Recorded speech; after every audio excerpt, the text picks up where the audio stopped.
All right, recording. Hey everyone, welcome to the Knuckleball Experience Show. I'm your host, Zach Stanowitz.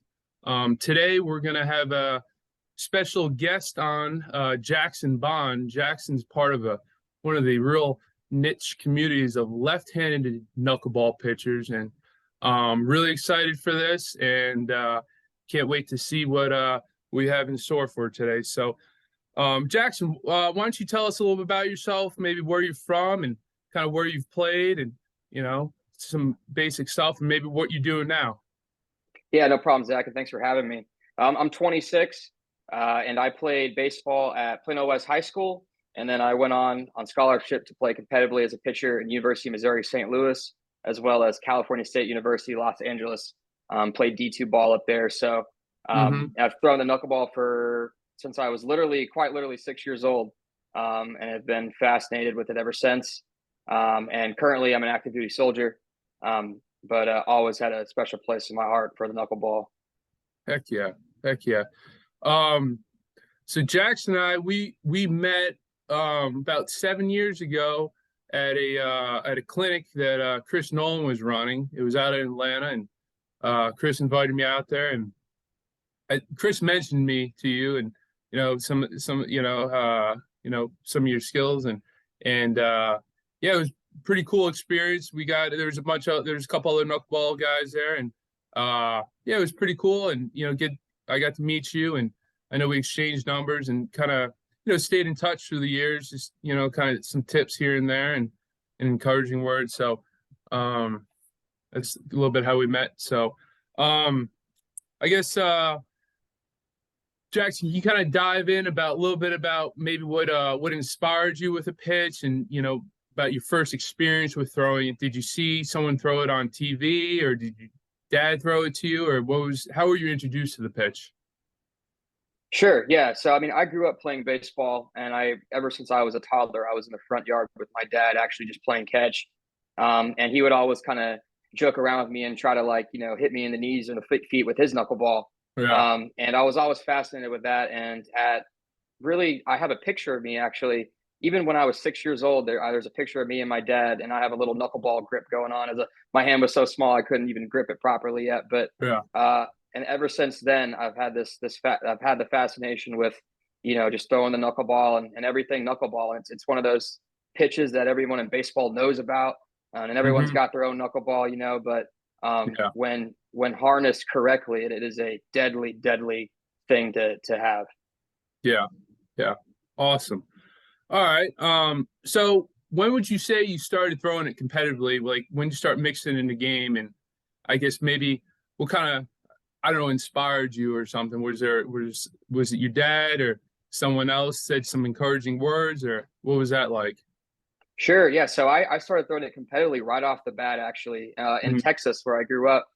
Kid pitch starts at 9U baseball. So when I was 9 years old, I would throw it as like a makeshift breaking ball. My dad was always super careful to a lot of kids that age were throwing curveballs and stuff, which is obviously not good. You got kids throwing their arm out by they're 13. So my dad was really careful about that. And so instead of throwing a curveball, I would always throw my knuckleball as a breaking ball. And then, so that's really where I got my start with it. Heck yeah. All right. Nice. You got a ball there. Can you show the audience how you gripped it? Maybe how you started, and maybe, sure. So I started off, the misconception commonly is that you throw it with the knuckles, which is not true, actually. Yep. The reason it's named like that is because you see someone's knuckles when they throw it. But I started out right on the runway. I would grip it right behind the runway, and I would kind of have it in the palm of my hand, because as I was younger, my whole hand couldn't fit around the ball as well. And as I got older, and what I usually would try to do when I was young is, and I didn't have a lot of education on it as far as from professionals. It was just kind of my dad and I messing around. I would always try and grip it from the runway and push it out, really try to flick it. And usually what happened was it would tumble forward, which was sometimes effective, but not as predictable. And then as I matured and got older, I started doing my own research, looking at guys like Wakefield, Dickey, Huff. There's no perfect grip, but from the most common grip that I saw was right behind the horseshoe. Yep. kind of like this, and then using your thumb and ring finger as stabilizing fingers, and Mm-hmm. then releasing it. Not so much, at least for me personally, not so much concentrating on pushing it out, but guiding it out, and Yep. making it a very fluid, natural process. And so that's what I would pitch as I got older. That's how I threw it most of the time. Heck yeah. Okay. So you started out you said flicking it, it Hmm. sounds like, and then you I guess you figured out you want to guide it. So that was your approach. Let me guide the ball a little bit. Yes, I Okay. wanted to guide it, and then when I was young, I didn't have a lot of information, so a lot of it was just playing around and getting a feel for it. But Yep. as I really started to do research, and especially when like that Knuckleball documentary in 2012 came out, which I watched Yep. probably like 12 times. Yeah, Um, me too. yeah, it's Uh, such a great film. I would really focus. Dickey was one of my favorite pitchers, and he's such an awesome person too. He's just one of my yeah. favorite people. Oh yeah. Um, I saw the way he did it, and just from countless YouTube videos, it seemed like a very common denominator with most knuckleball pitchers, regardless of grip, Mm-hmm. was really not so much focusing on flicking it out because usually you get that tumbling motion, Mm-hmm. but really just a very natural guiding it out of the fingers and really feeling those fingertips and having that little sensation. So that's what worked for me, and I think that was kind of a common denominator once I started learning and kind of educating myself on it from professionals. Yeah. Awesome. Yeah, I mean, for me, everyone's a little different. I tried, and I forget maybe where I heard it, but I tried to own the top Mm-hmm. half of the baseball. Maybe that's what I thought about. I always wanted that. I wanted that top half of the baseball. Mm-hmm. That was, I guess, my approach. Kind of what you were talking about. Okay, awesome. Uh, so, so all right. So you got your grip. You're messing around. You're throwing in kid pitch, right? Mm-hmm. How how did your approach, with using the pitch change from when you were in kid pitch to you pitch in college? So can you Mm-hmm. kind of maybe go through, yeah, what your approach was? How did you throw it? When did you throw it? Maybe some stuff like that. Sure. So when I was in college, I played 2 years of college as a student athlete, and then the other 2 years in college, I had taken a little hiatus. Yeah. But my first year at Missouri St. Louis, I was on scholarship and selected there as a conventional guy with a Yeah. knuckleball, not a pure Mm-hmm. knuckleballer. Um, and so I would work the knuckleball in with my normal pitching mechanics, which can be and usually is very difficult to do. Mm-hmm. And it worked. It was one of those pitches that kind of like it wasn't a quality knuckleball because of my conventional mechanics, Yeah. but it worked enough to where it was such a shock to the batter to where it was off speed enough and just something different enough where I'd usually get ground outs with it, which is what, Mm-hmm. honestly, in my opinion, the best option because it just Mm-hmm. saves your arm. Yeah. But um, but then as Cal State LA came around, and I converted to a full-time knuckleball pitcher. Mm-hmm. And I had the luxury of an honor of working with Charlie Huff. My Mm-hmm. head coach was friends with him. So it's Oh just crazy wow. small world. Yeah. Yeah. So became buddies with Charlie, and I started to take knuckleball mechanics more seriously as far as the entire picture. Yeah. And that's when I started to really look into, well, it's not just about how you're throwing in the grip, your entire body affects how it's the final product. Yeah. Absolutely. So, um, so during that transition, when you went to full-time knuckleball, where you were like, "Hey, this is what I am. This is what I'm doing," um, from when you first started that to where you're at today, um, maybe hit on some of the approach, like when you first started, were you trying to have well, you hit on it earlier, ground balls and stuff. Um, did you hit any, like, were you trying to like make it move too much, or did you fall in any traps like that? Oh, I got to strike everyone out, or um, were you bashful with the pitch, where like you go behind 2-0 and not throw it, or how maybe on some of that stuff, how you Mhm. maybe transitioned in that period? Sure. Yeah. So it was a tough transition, but I had been throwing the pitch my entire life, and I think that made Yeah. the transition easier. Mm-hmm. But my primary focus going to it was throwing strikes, and that was the Okay. hardest thing that would I would struggle with because it was just such a a different thing for me. And, I'd have days where the movement was good. The wind was perfect. It was Yeah. blowing a little bit against me to where it just radicalized the ball. Yeah. And it would just fly 3 feet away. And the Yeah. batter just look at it and watch it go behind the plate and be like, all right, well, I'm going to make this guy throw strikes, which is a smart approach if you're facing a knuckleball pitcher. Yes. But so it was always throw for strikes. That was a big thing. But when I got behind in the count, I had the confidence where I would still throw it. If it was Yeah. 2-0, I'd throw it. Now, if it was 3-0, I'd probably still throw it. If it was a high risk batter, I'd probably Yeah. still throw it. Yeah. But for the most part, I think the biggest thing for me was I was always able to, for the most part, mix in a fastball. I think that Yep. was a kind of a little cheat code for Yep. me. And you've seen if you look in film, you've seen other knuckleball. Wakefield used to do it sometimes. Dickey did it Yeah. a lot.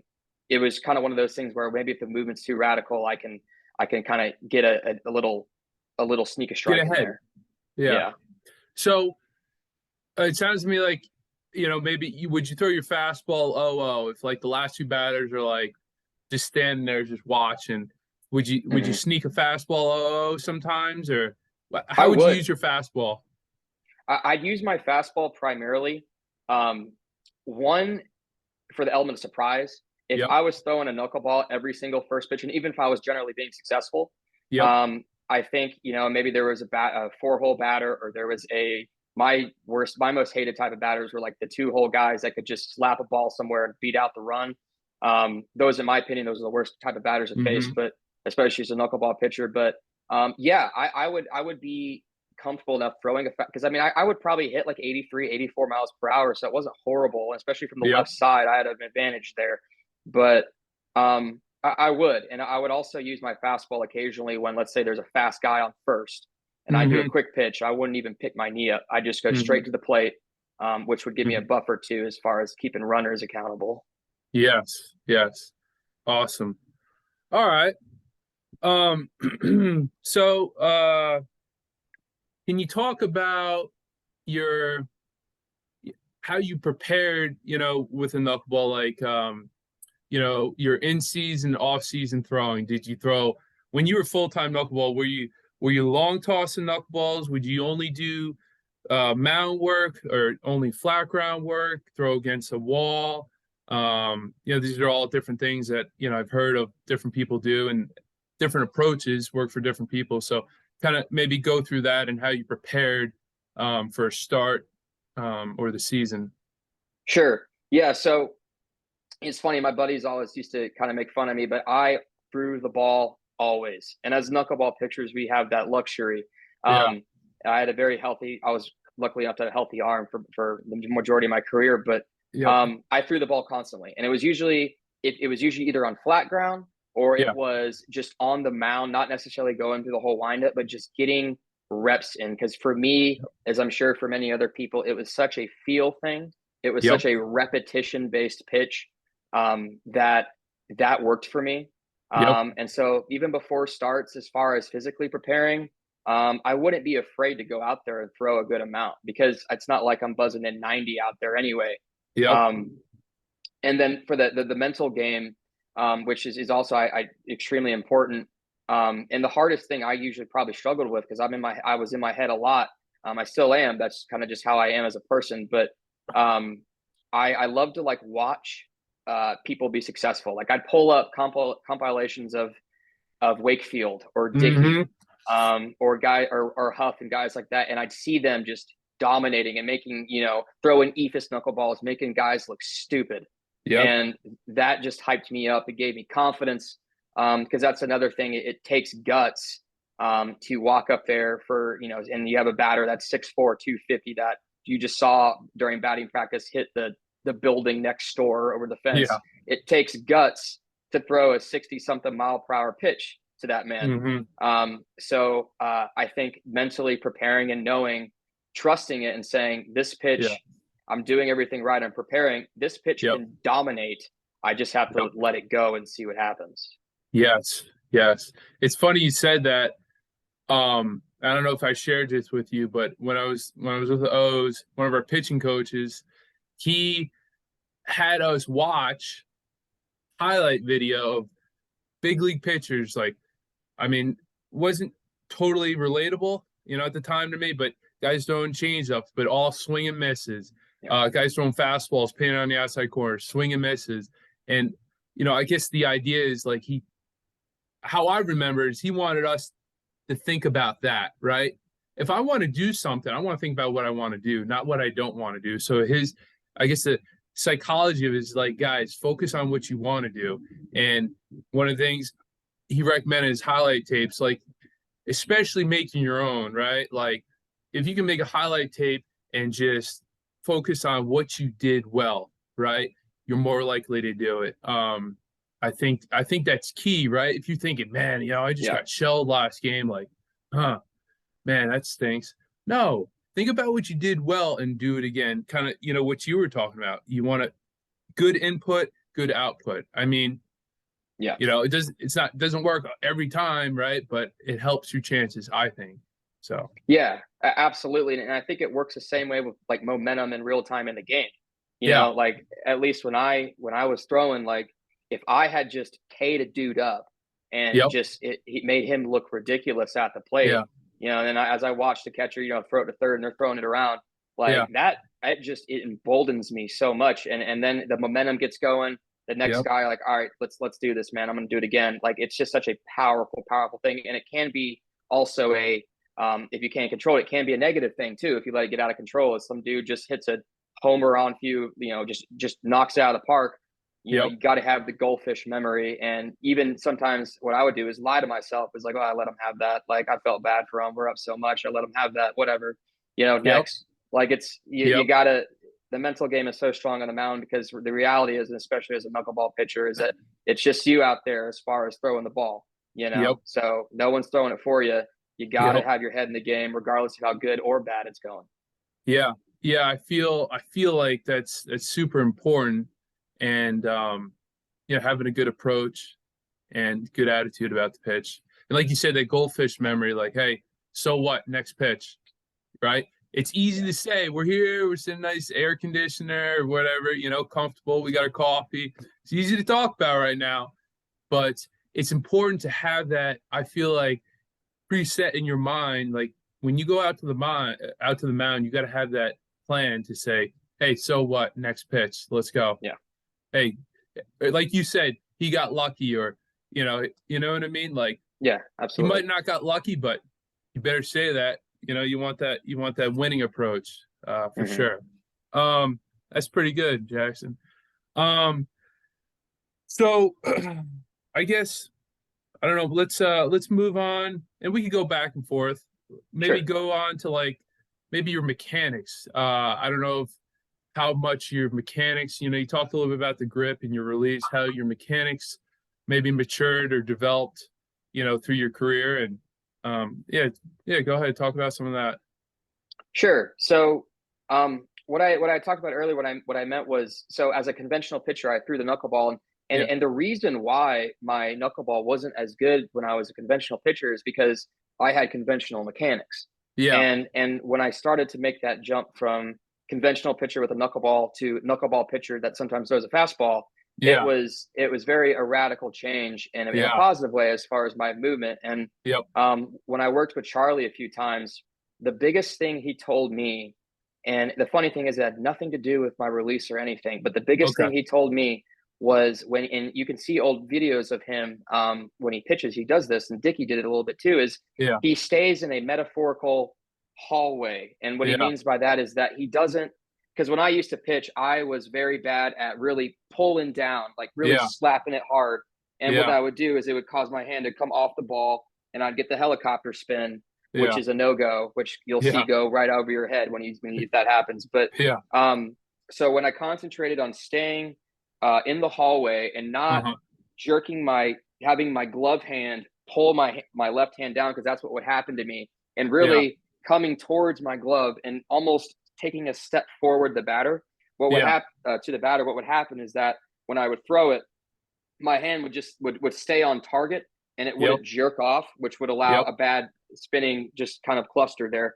yeah, But I would stay uh, right on target, and it helped me center the ball through a strike, and it also yep, made that ball have, for the most part, a dead, if not very slow rotation forward, which is optimal. So the biggest thing Charlie told me was you got to stay in that hallway and Yeah. not hit the corners. And for some reason, when he said that, it clicked, and I had some of Uh-huh. the best movement I've ever seen on the ball on Yeah. any of my knuckleballs. Yeah. Yeah. Yeah. I feel like you do a little research. That's one of the big keys a lot of people talk about. I know Dickey's talked about it in some of his videos and stuff is in his book, staying in the hallway. That's key, right? Getting here. Cause right, the strike zone, it's a lot taller than wide, right? So if you can do movement like this, you're gonna throw more strikes versus this. And that's something I struggled with throughout my career. I feel like is I had the tendency to come across as opposed to come over. And I knew about this. It was just, it's just one of those things, like, it's a Yeah, constant battle. But I think, yeah, I mean, that's what you gotta, right? You gotta have a goal in mind. You gotta keep aiming for that, right? In the hallway, staying on top. yeah, I think that's key. That's and key. That's yeah, and I think conventional pitchers that are converting to the knuckleball, that is the yeah, biggest obstacle, because they are yeah, taught the opposite of that their entire life with any breaking pitch, let alone a fastball. It is, you want to snap the ball down as hard as you can, yep, especially for lefties, because lefties love to do the whole and 3 feet off the mound the other way, yep, type of deal, which was me. And so yeah. that was one of the biggest things Adjustments. to fight. I got you. So mechanic wise, okay. So that was the biggest thing. That was kind of what you focus on. That the Hmm. transitional period is staying down the hallway. That was the biggest thing. Okay. Um, can you talk a little bit about how you control the running game, right? So with the knuckleball, it's generally slower, and um, catchers are struggling to catch the ball here and there. So um, maybe some of the techniques you did, I don't know, holds or pickoffs or pitch outs. Like, what was your approach for keeping runners at bay? Sure. So usually when I had runners, especially like on first, a lot of times what I would do is I would just completely eliminate my leg kick. Yeah. I didn't see a huge benefit for it Hmm. as far as for my situation. I did have an easier time, of course, because I'm left-handed. I can keep Yeah. the guy on first a little bit more accountable. Yeah. I would do a lot of looks. I'd mix up my looks, Yep. and then usually I would sidestep almost all the time. Okay. Um, and I would mix in a leg kick solely for the fact that I could pick off and it wouldn't be a complete giveaway. So if I do a Yes. leg kick and then go to the plate, he wouldn't think that I'm doing a leg kick solely to pick off. He still thinks there's a chance for me to go to the plate, Yep. and that it would get in his head. So generally, the way I thought about the running game is it's almost the same as pitching to a batter. You're keeping guys accountable. Yep. You're letting them know that you know exactly where they are. You know that Yep. they're there, and then that comes with having a solid defense cohesion where your second baseman, your first baseman is going to work them too. You guys got Yep. to be on the same page because it's definitely a team effort when it comes to the running game. Yep. Um, so, and then of course, getting to the real optimal the optimal state is that you want to get to a point as a knuckleball pitcher to where you really don't care if you do a pitch out and throw a ball because you know you'll come back with strikes. Yep. Um, and so but again, so the big thing that falls into place when you become a knuckleball pitcher, in my opinion, the big thing is knowing for a fact that you can keep up the strikes, Yep. and that you can mix in a fastball confidently. Yep. Um, and once you're able to do that, you're able to mess around a lot more with the running game as far as doing pitch outs, breaking your momentum to the plate and going to first base 2 or 3 times just to mess with the Yep. batter, stuff like that. Yeah. Super important. Okay. Yeah, that's pretty important. I know, everyone. Dickey, I mean, he was phenomenal at it. I mean, the guy was super short to the plate, quick, changed his looks. I don't know. He was really good at it. And yeah, man, you keep the guy at first. That single, it's only first and second versus him getting at second, scoring a run. So that's key. Um, awesome. So learning knuckleball, there's a learning curve, Oh yeah. there's a steep learning curve, and I feel like there's a big barrier to entry. Like a lot of guys, some of these other knuckleballers have passed, they just shot right up, and that's awesome. Is it realistic? I don't think so. If you think it's gonna be like this, like it's tough. Anyway, and that's one thing I noticed, like talking to these guys, is being able to relate to someone and say, hey, it's okay, you just, gave up an 8 spot. This is your first season, dude. Like keep working. So, and for the audience, I want them to be able to relate, you know what I mean, to my guests here, people I'm talking to. Can you maybe talk about, I don't know, some maybe tough outings or tough stretches? Like it's not fun, but I feel like it's important to realize, like, hey, there's a learning curve. So maybe talk about one of your toughest outings or toughest stretches, then talk about one of your best stretches where you were dominant. So Sure. Yeah, and to preface, absolutely, there's a learning curve. I mean, it's not all glory. There's times when I've just been so frustrated, yeah, and just and as you know, there's so many little people you can ask for legitimate professional advice from the pitch. yeah, I've had times where I would just be at the fence throwing thousands of balls against a fence, wondering why is it spinning, and yeah, just so frustrated. But again, it's the biggest challenge and headache that I've probably ever dealt with as far as for years. mhm, But it's something I was passionate about, so I was willing to do that. yeah, But yeah, my first time I was a freshman at Missouri St. Louis, and they brought me in. I was the new guy, I was a freshman, and they brought me in as relief, and I was doing pretty good, getting some ground outs, and then yeah, first knuckleball of my college career, what did not knuckle very good, and it just yeah, got knocked out of the park, and yeah, I just turned around and watched it go, and yeah, but it's like whatever, and kept pitching. hmm, And it's one of those things, and like most knuckleball pitchers is important, and just like any good relationship, is that you need to be yeah, supported. You got to yep, have a coach that believes in the knuckleball, that doesn't yes, think it's some fluke magic trick, and it's because you yeah, can't do anything else. Well, no, it's because it's the knuckleball itself is an art, and yep, it's a legitimate art. yep, And there's Hall of Famers and Cy Young winners to prove that. yep, Um, but yeah, I mean, and then there's other days, like I remember there was a practice game my college career. It was one of my first real outings as a pure knuckleballer. uh-huh, We were playing this like other practice. We were doing this practice game against some other team. yeah, And the wind was blowing good. I felt good. It was preseason. My arm felt good. yeah, And they just couldn't touch it. If they didn't yeah, strike out, it was ground outs, and I felt on yeah, top of the world. And I've had, yeah, you had those funny moments where they call a strike three and your catcher misses the ball by like a mile. It hits his like yeah, mask, yeah, and then he throws him out at first, and you do a sigh of relief, but it's like that was hilarious. Like that's just yeah. Gotta cover your face, keep yeah, it but professional. yeah, absolutely. But I mean, Yeah, so it's a double-edged sword, and I think Phil Necro, rest in peace. I think Phil Necro said once, he said he was like, when it's, I think he said in a knuckleball documentary, but it was like, when it's really good, it's really good, and when it's yeah, really bad, it's yeah, really bad, and yep, that's pretty accurate. yes, yes, yeah, absolutely. I agree with you there. Um, yeah, yeah, that's important. Yeah, I mean, kind of maybe piggyback on your, what you're talking about. I don't know. I was struggling, and I reached out to Phil, and he was like, "Hey, Zach, I forget what year." He said 19, blah blah blah blah. He says, "I lost my first 6 games." He's like, "I was struggling, but you know what? I stayed in there and I kept pitching and ended up having a great season." That's what he said. I forget the year or whatever, um, but yeah, when he said that, like it was like a huge relief. Like, hey, it's okay, man.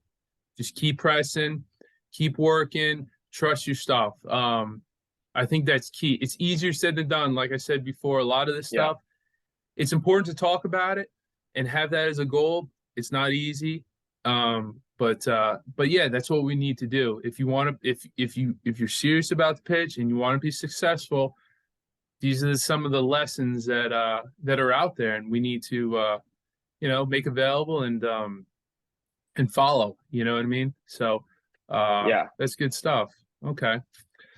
Trying to think some other good stuff here. Can you give me maybe what would you who what kind of advice would you give a kid, that is first starting out with pitch? Like he's messing around with it like you were, and he's like, you know what? I want to throw this full time. Jackson, hey Jackson, I want to throw this knuckleball full time. What do I need to know? Just give me some good general advice. I would say don't listen to the naysayers, because Okay. like everything you do in your life, there's going to be people that are going to tell you that's a dumb idea. Mm-hmm. Well, why don't you just be like everyone else and throw your fastball and try to Yeah. hit 99 miles per hour and then throw your Yep. arm out by the time you're 19? Like Yep. don't listen to the naysayers. And if it's something you're passionate about, if it's something you think is really cool, because it is cool, Okay. then you need to invest in it, invest your time in it, and Yep. have fun most of all, because Yep. there's plenty of time when you're older to be serious and to beat yourself up. Not Yep. saying beat yourself up, but you eventually will, because that's what Yeah. athletes do. Yeah. But have fun and don't let people discourage you. Yeah. And most of all, just go out and play catch, because the best Yep. way that you're going to get good at a knuckleball is, Mm. and you can ask any of the greats, Yep. repetition. And Yep. repetition, repetition, repetition, because it's such a feel pitch. Mm-hmm. But don't let the naysayers distract you and make you Mm-hmm. feel bad. If it's something you're passionate about, Yeah. absolutely pursue it. Yeah. Understand that it will be a journey, and that Yep. you will be criticized. You will Yep. be thought of as lesser than maybe everyone else on the staff. Sometimes it depends on your Yeah. leadership, Yeah. but you'll find someone. And like my coach at Cal State, he absolutely loved the knuckleball, and I felt Mm. always supported Yep. and comfortable, because he believed in me, and that helped me Yeah. believe in myself. Yep. Um, but definitely be confident in yourself. And then the other thing I would say is trust it, Yep. because it takes a lot of trust. I think, like we talked about earlier, it takes a lot of trust to go up there against Mm-hmm. maybe the star hitter that is having his all-star season and throw Mm-hmm. something 60 high 50s miles per hour. It just does. It's Yeah. a very scary feeling, because it feels Yeah. like you're throwing in batting practice. Yep. So have trust and have determination, and don't let the naysayers bring it down. Yes. Jackson, I feel like that's great advice. And I know for me, kind of like you, I was messing around with it. I had a passion for it, and I had a good one, but I didn't believe in it. Like I was like, is it good enough? I don't know. I seen it on TV. I don't know. Like there's no one around the corner that threw it competitively. You're Mhm. kind of on an island, right? That's what a lot of people say. So Oh yeah. I think that's key. And that's another thing, with this project is I want to build a community of support, right? You know, if you see a turtle on top of a fence post, he didn't get there by himself, right? Uh, Yeah. it's no one's a self-made man, and and that's with this this project is we can build a community of support, right? Now, I wanted to kind of go back on something you're talking about the prejudice or whatever you want to call it with a pitch and I kind of see where people are coming from. Yes, it's very frustrating watching a kid walk three guys in a row or whatever during the learning curve. Um, one piece of advice I would give people is respect the pitch, bust your butt, right? If you're trying to learn this pitch and you're lazy about it, you're over there while everyone's working, I don't know, you're lollygagging or you're on your phone joking, like that's not gonna work out. Like if I feel like we have to work even harder and respect the game even more than a conventional guy, right? Mhm. Um, so yeah, respect the game, bust your butt when you're working. You gotta. I feel like you gotta work harder than most kids or most people in order to break that prejudice, and you have to respect it, and yeah, be a professional. It's kind of piggyback on what you were saying. That's what it sounds like. Um, to get that shot where the coach is like, hey, man, that Jackson, he's been busting his butt. Did you see his last bullpen? Hey, Jackson, you get to start next week. You know what I mean? That's how things happen, I Yeah. feel. Um, Absolutely. so yeah, I think that's key is yeah, respect it, bust your butt. So to get that opportunity because it's tough. Um, let's see here. A couple other questions are um, you know, what are some questions maybe you would have asked like some of these greats, like as of now, what are some questions you would have asked some of these greats, like when you first started, like maybe Charlie Hoff or I know Hoyt Wilhelm, he's not around anymore. What are some questions you would have asked those guys um, as a kid, knowing what you know now? Does that make sense? It's kind of Yeah, confusing, maybe. you know, 10 years ago as a kid, I would have been strictly asking about their grip or their release, which is important. Yeah. But nowadays, kind of as a more kind of grown up, um, I'd probably ask them more about the mental game. I Yep. think that's such an important thing, and especially and like you said before, knuckleball pitchers have to work just as hard, if not harder, than a Yeah. lot of conventional pitchers because of the tenderness of the pitch and Yep. how easy it is to slip up. Yep. Um, and so I probably would have asked, and I asked Charlie a lot. I asked Charlie, and I was so lucky enough to know him from my time in LA. And it's such a mental game. You got Hmm. to get yourself in the right headspace. So I think I Yep. would have always been picking their brain about, well, what did you do after you had a bad outing? What about, let's say, what did you do after a good outing? I Yep. think the mental game is something that I would really should Talk have. on. I mean, I did appreciate it, but I think nowadays, just in life in general, I think the mental game for not even baseball, but life, your job, your school, Hmm. you're preparing for that big test or that job interview, whatever. I think the mental game is something that is relevant way outside of baseball. Yep. That's relevant in life. So I Yep. think that is something that I definitely would have asked and continued to ask to them. Yeah. About their approach, their mental game and approach and attitude towards different situations and how to handle it, right? Like, Mhm. like, and I might be getting this wrong. I talked to Charlie, and hopefully maybe we'll get him on here one day if we're lucky. Um, I said because he got to work with Hoyt Wilhelm, right? Mhm. Towards the end of his career when he was in AAA with Spokane, the Dodgers. Anyway, and I asked Charlie, I was like, "Hey, man, you worked with Hoyt and stuff, and he came down. This is at end of Hoyt's career, right? He's like 50, and he came down. The Dodgers signed him, and they brought him to AAA to kind of help him out. And I said, what did you get out of it? Like, what was the biggest thing that you got out of that experience, hanging out, rubbing elbows with Hoyt? And he's like, hopefully I'm getting this pretty close. He's like, just watching him, just being around him, kind of seeing how he handled himself in different situations. Maybe through a good outing, bad outing, and that's what I remember most. That was Charlie's response, and kind of what you were talking about. Hanging around some of the greats and to see how they approach things, I think is key. Mhm. Because if I remember correctly, Charlie said I had a good knuckleball, but I maybe didn't know how to pitch with it and handle it. And that's what he got out of that experience Yeah. is watching him. So um awesome.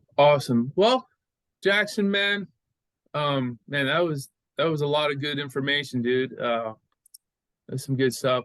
I guess I know a lot of people do this. Is there maybe one or two people that you would like to see me get on the show and interview? Are there knuckleball pitchers, obviously? Is there, I don't know, maybe one or two guys that maybe you haven't talked to, or even that you talk to that you'd really look forward to watching for an interview? Yeah. I think that someone that I've known, I think as long as I've known you, Yeah. if not maybe a bit longer, that I still keep in touch with is Chris. Yeah. I haven't, I know, I think he just had a baby, but Chris is somebody that I've always admired. Yeah. And he like yourself, he was so passionate about the Hmm. pitch, Yep. and knows so much about it. Yep. I remember days when I was even in high school back in like Hmm. 2014, 2013, 2015. Hmm. I'd be messaging Chris constantly, like, "Hey, Yep. I went to here's my mechanics. Can you please help me out?" And Chris was always so selfless and Yep. helping me all the time. Yep. And he is a absolute wealth of knowledge when it Yeah. comes to that pitch. Yep. So I'd love to see Chris on here. That'd be really interesting. Yeah. Yeah. Yeah. I'm hoping to get him on here.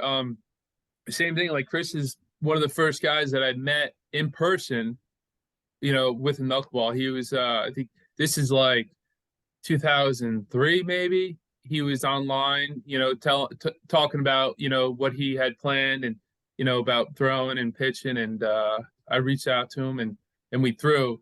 And yeah, it was pretty big moment, I guess, in my whatever career or process. And yeah, and we stay in touch and yeah, super knowledgeable. He's been in front of like all the greats, right? And so super knowledgeable. Okay.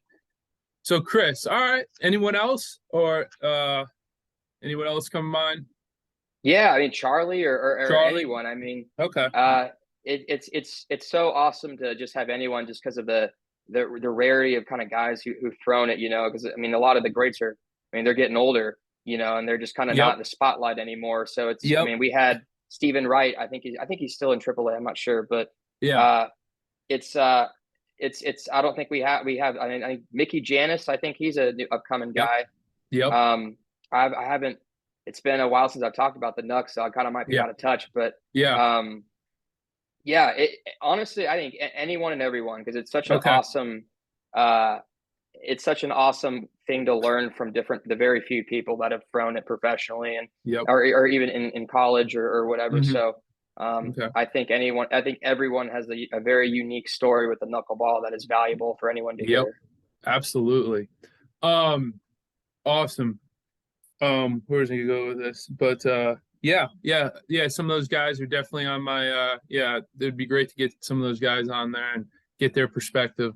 So, well, Jackson, man, this has been great. So you're in the Army now, right? Mm-hmm.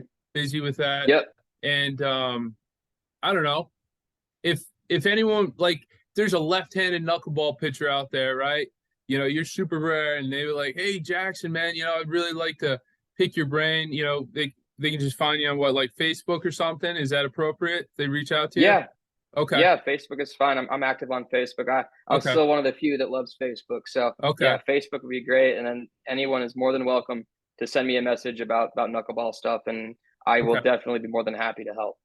Help out. Awesome, man. Yeah, man. Yeah, community. I think that's key. We're, it's small, and if we can kind of, especially now with social media, everything's getting, the world's getting smaller. So if they want to reach out to you, they can reach out to you, find you on Facebook. So, well, Jackson, man, dude, it's been a lot of fun. This is cool. I'm really excited for this project, and maybe do a follow-up interview in the future, something like that, kind of see where you're at. So, Yeah, absolutely. all right. Well, Jackson, dude, it's great talking to you. You have a great day, and we'll catch up with you next time. Thank you so much, Zach. All right, man. Later.